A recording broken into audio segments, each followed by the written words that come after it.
कहानी की शुरुआत होती है मेन कैरेक्टर को दिखाते हुए जिसका नाम रॉय होता है। वो एक आर्मी सोल्जर है लेकिन फिलहाल एक बहुत बड़ी मुसीबत में फंस चुका है और वो मुसीबत है टाइम लूप। टाइम लूप यानी वो एक ही दिन को बार बार जी रहा है। वक्त में वो इस दिन से आगे नहीं जा पा रहा। जब रॉय मर जाता है तो वक्त रीसेट हो जाता है यानी वो दिन दोबारा वहीं चला जाता है जहाँ से शुरू हुआ था। इस तरह से वो एक ही दिन को पिछले काफी अरसे से जीता आ रहा था। तो जाहिर है वो जानता है कि किस टाइम पर क्या होने वाला है। हर रोज सुबह 7 बजे वो सोकर उठता है तो एक कातिल आकर उसे मारने की कोशिश करता है लेकिन रॉय उससे बचकर उसी को जान से मार डालता है। फिर एक हेलीकॉप्टर उसके घर के सामने आता है और एक आदमी रॉय पर गोलियों की बारिश कर देता है। अब क्योंकि उसने पहले भी ये दिन जिया होता है इसीलिए वो जानता है कि कौन सी गोली कहाँ लगेगी और कैसे बचना है। तो गोलियों से बचते हुए खिड़की से बाहर वो एक ट्रक पर कूदता है। जब वो सड़क पर चल रहा था तो एक गाड़ी जिसमें 2 लड़कियां थी वो उसका पीछा करने लगती है। दरअसल ये भी रॉय को मारना चाहती थी और आखिरकार वो रॉय का पीछा करते करते उसे मार ही डालती और दिन दोबारा वहीं चला जाता है जहाँ से शुरू होता है।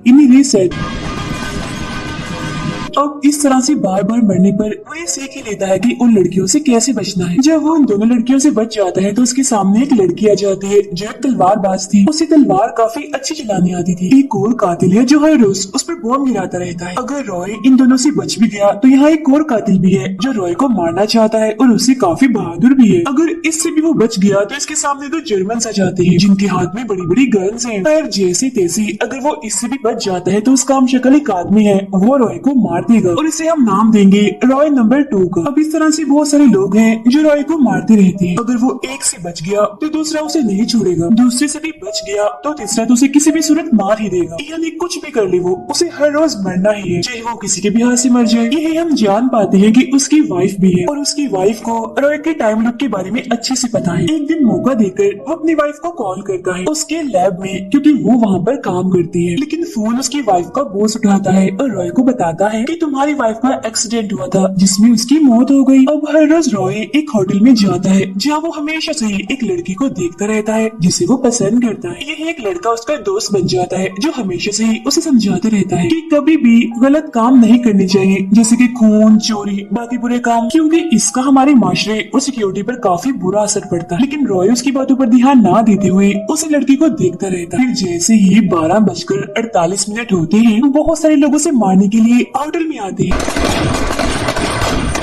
अब यहाँ रॉय अपने गुजरे हुए वक्त को याद करने लगता है, मतलब इस मुसीबत में टाइम लूप शुरू होने से पहले का वक्त। अब रॉय की वाइफ अपनी लैब में एक खास मिशन पर काम कर रही है जो कि उसके बॉस की तरफ से है। वो कॉल करके रॉय को लैब में बुलाती है जहाँ पहुँचने पर वो अपनी वाइफ से पूछता है तुमने मुझे यहाँ क्यों बुलाया, क्या बात है। तब मजाक मजाक में उसकी वाइफ कहती है मेरी कंपनी नए लोगों को काम पर रख रही है, मैंने सोचा तुम्हें भी यहाँ जॉब दिलवा दूं। ये कहते ही वो रॉय के जिस्म का नाप लेने लगती है और साथ ही खून और बालों का सैंपल। बाहर ही उसकी वाइफ का बॉस और उसका साथी बैठे हुए थे जो लगातार कैमरे से इनको देख रहे थे। अब जिस मिशन पर उसकी वाइफ काम कर रही थी वो एक काफी बड़ी मशीन जैसा दिख रहा था। उसे देखकर रॉय उससे पूछता है तुम इसी मिशन पर काम कर रही हो ना, ये क्या है और किस मकसद के लिए इस्तेमाल होता है। जिस पर वो कहती है ये ऐसा मिशन है जो वक्त को बदल सकता है लेकिन अगर इसका इस्तेमाल ठीक से ना किया जाए तो ये सब कुछ तबाह भी कर सकती है और लोगों की जान भी ले सकती है। इसी बीच हम जान पाते हैं कि इनका एक बेटा भी है जिसे रॉय से दूर रखकर उसकी वाइफ उसे पाल रही है। अब यहाँ बॉस का साथी आता है और उसकी वाइफ को कहता है कि बेशक ये तुम्हारा हस्बैंड है लेकिन हमारी लैब का तो नहीं है, ये बाहर का है और यहाँ पर बाहर के लोगों का आना मना है। जिस पर वो कहती है जी मुझे पता है लेकिन मैंने कोई जरूरी बात करनी थी इसलिए इन्हें बुलाना पड़ा और मैं बॉस से बात कर लूंगी इस बारे में। फिर जब रॉय वहाँ से जाने लगता है तो उसकी वाइफ कहती है मैंने तुम्हारे बर्थडे का एक गिफ्ट भेजा है, उसे खोलकर जरूर देख लेना। और हाँ एक और जरूरी बात, तुम एक लफ्ज को याद कर लो, अपने जहन में बिठा लो, तुम्हारे काम आ सकता है और वो लफ्ज है ओसाइरस। रॉय के जाने के बाद बॉस अपने साथी से कहता है कि अब तुम ऐसा करो इसका काम तमाम कर दो, कुछ लोगों की मदद से इसे मरवा दो क्योंकि जिस मिशन पर हम काम कर रहे हैं वो बहुत ही खतरनाक है और इसने क्योंकि यहाँ आकर सब कुछ देख लिया है तो बाहर जाकर वो हमारे मिशन के बारे में जरूर सबको बता देगा। अब बॉस रॉय की वाइफ को भी बुलाकर काफी डांटता है और कहता है जब तुम्हें पता है कि लैब में बाहर वाला कोई भी इंसान नहीं आ सकता तो तुमने फिर उसे यहाँ कैसे बुलाया, बहुत गलत किया तुमने, भारी कीमत अदा करनी पड़ेगी अब तुम।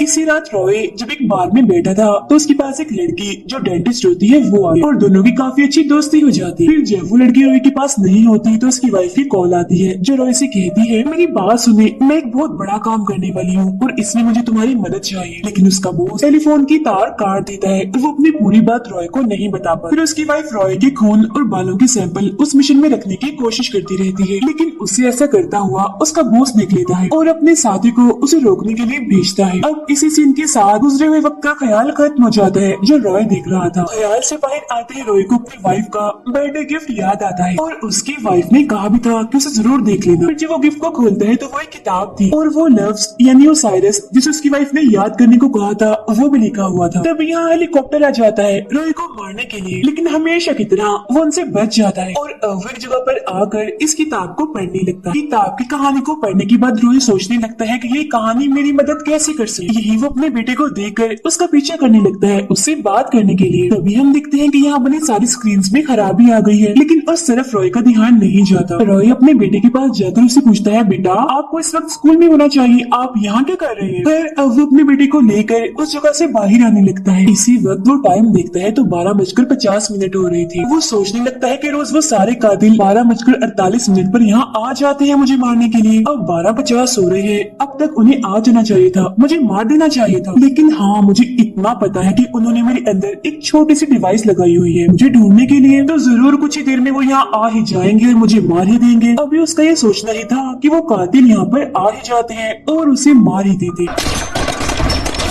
तब दिन दोबारा शुरू हो जाता है। अब रॉय अपने होटल वाले दोस्त के पास जाता है जो उसे समझा रहा था। रॉय उसे कहता है कि मुझे लगता है कि मेरे जिस्म में किसी ने छोटी सी डिवाइस लगाई हुई है मुझे ढूंढने के लिए। तुम तो इस बारे में जानते हो ना, तो बता दो वो डिवाइस कहाँ पर लगती है जिस पर उसका दोस्त कहता है, मुझे ज्यादा कुछ नहीं पता, लेकिन हाँ इसे 100% दांतों में लगाया जाता है। ये सुनते ही दोबारा से रॉय गुजरे हुए वक्त को याद करने लगता है। दरअसल रॉय जब डेंटिस्ट लड़की से मिला था तो उसने रॉय की ड्रिंक में कुछ मिला दिया था जिससे वो बेहोश हो गया। बेहोशी के दौरान डेंटिस्ट ने उसके दांतों में छोटी सी डिवाइस लगा दी और ये सब किसी और ने नहीं बल्कि उसकी वाइफ के बॉस ने करवाया। उसने डेंटिस्ट को इस्तेमाल करके रॉय के दांतों में वो डिवाइस लगवाई ताकि अगर वो एक कातिल से बच जाए तो दूसरा उसे ढूंढकर मार ही दे। ये जानने के बाद फौरन रॉय अपने दांतों से वो छोटी सी डिवाइस निकाल लेता है।